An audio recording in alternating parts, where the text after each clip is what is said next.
Hi, my name is Bree, and I'm an educator here at the Pittsburgh Zoo and PPG Aquarium. We sure are missing you here at the zoo, and since we're not able to spend time together right now, we wanted to bring a little bit of the zoo to you. Today we're going to practice our colors and learn how animals use those colors to help them to survive. Do you have a favorite color? My favorite color is blue. Can you think of an animal that's your favorite color? Some butterflies, like blue morpho butterflies, or even birds like blue jays and bluebirds, are blue. We're going to take some time and we're going to read a story and learn about some of the different colors that animals can be. The story I have to share with you today is called Snappy Little Colors. As I read this story, I hope that you will think about the colors of the animals. You can even shout them out, and even the animals that we will be seeing. Let's get started. Here we have a nice bright red parrot. Bright red parrot spreads her wings and stretches out her neck. She bends to nibble on some fruit. Peck, peck, peck. Ooh, look at this one, a nice blue shark. Keep your eyes on Sly Blue Shark. He's a sneaky chap. If you get too close to him, he'll snap, snap, snap. Well, I bet you know what this one is, a nice green frog. Green frog leaps up to the pond, then dives in with a plop. He jumps across the lily pads, hop, hop, hop. Ooh, look at this pinchy orange crab. Here is little orange crab about to take a dip. Watch out for her big front claws that nip, nip, nip. Let's see what the next one. A nice bat, a nice purple bat. Purple bat hangs upside down. He's waking from a nap. See him yawn and stretch his wings, flap, flap, flap. Do you hang upside down when you take a nap? I bet not. A nice pig. Big pink pig is very hungry. She's looking for her lunch. Can you help her find it? Munch, munch, munch. That's a very silly way to eat your lunch. Oh, look at this cute puppy. Look at cute white puppy playing with a rag. See her tail go back and forth. Wag, wag, wag. The next one's a little bit tricky. This one is a black mole. Black mole lives beneath the ground, very far below, but he pops up from time to time. Pico, pico, pico. Look at this cute little duck. Here is yellow duckling playing with some fish. He loves diving up and down, splish, splish, splish. All right, we have one more. A big brown bear. Big brown bear stomps through the woods, always on the prowl. He has a loud and raspy voice, growl, growl, growl. I hope you enjoyed that story and had fun seeing the colors and the animals. Animals can use their colors in lots of different ways. Some can use it to help them find a friend. Some have colors to help them to camouflage or blend in. And some animals can even use their colors to tell you that they might be dangerous. We're going to meet some of our animal ambassadors and learn how those colors help them to survive. Some animals use their colors to help them find a friend, like our friend Ritz Cracker here. He has these nice bright green feathers on his head that not only tell us that he is a mallard duck, but that he is a boy. Those bright colors help him to find a friend. The girls have some nice muted colors, which is important for them.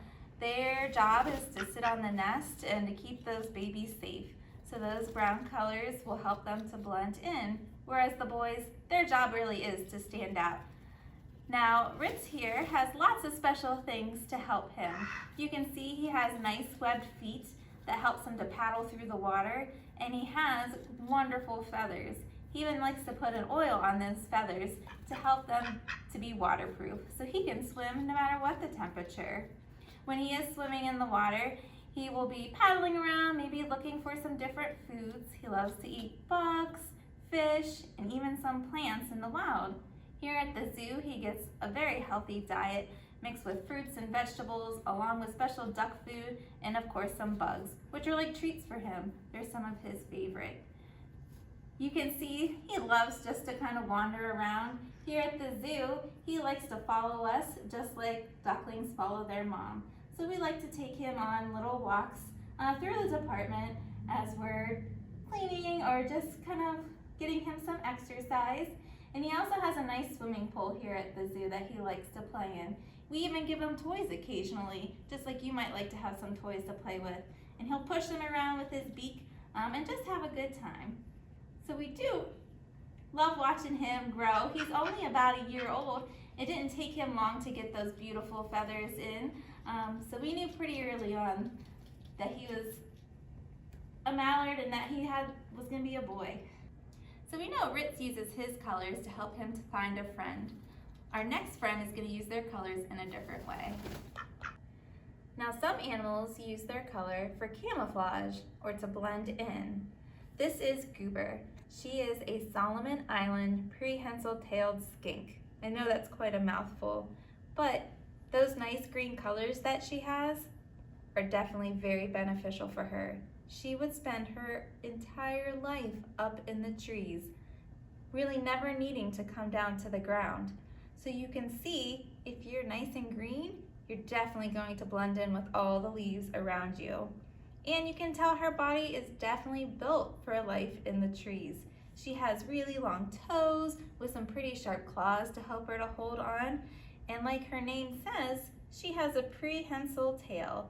She can use that to wrap around branches and to help her to stay safe. Now, those colors work out so well for her that she really just lets camouflage do its job. She's not a very fast-moving animal, but she doesn't need to be.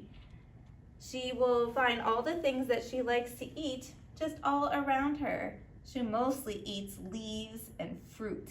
And to help her do that, she has a really cool mouth.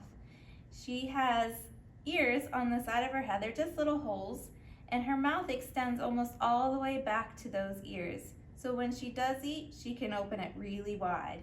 Inside her mouth, she only has 2 teeth. That sounds really silly.